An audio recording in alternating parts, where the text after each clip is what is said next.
So on Monday, what we did was the volume of a rectangular prism.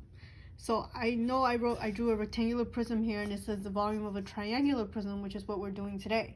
But I just wanted to review with you that the volume of a rectangular prism is length times width times height. And length is the longer side.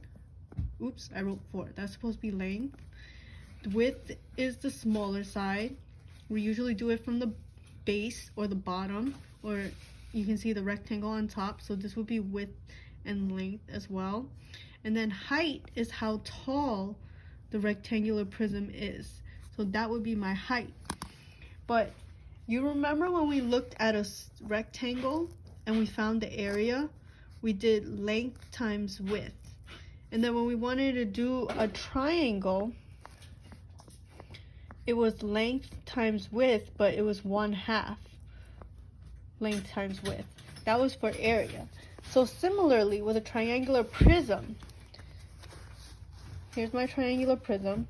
It's going to be 1/2 length times width times height. So similarly, if you see that the triangle is down here, I'm going to just draw this. Sorry, that line is not straight. So length is the longer side, width is the smaller side, okay? Now height is how tall the triangle is. So that would be from the point here all the way to the base or bottom. So that would be your height right there, how tall the triangle is. They might trick you and give you this length right here. This length is a part of the triangle and is a side of the triangle, but it's not needed to find the volume.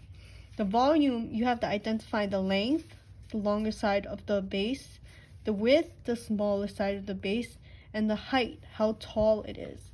So if they give you this length, that's extra information. Notice there's only 3 variables here, okay? And the volume, which is what you're trying to find. So if we look at an example problem, let's say that the length is 8, and the width is 5, and the height is 2. I'm gonna write here, height equals 2, okay? So I'm gonna do 1/2, 8 times 5 times 2. Now, remember, length and width is just like area, length times width. So 8 times 5 is 40. So it becomes 1/2, 40 times 2. So I'm gonna do 40 times 2, which is 80.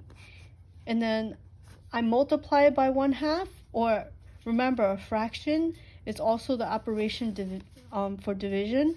So 80 divided by 2, 80 times 1/2 is going to be 40. I included the yards cubed, so you remember that volume is always in the units with the cube in it, okay? So whatever the units is going to be cubed.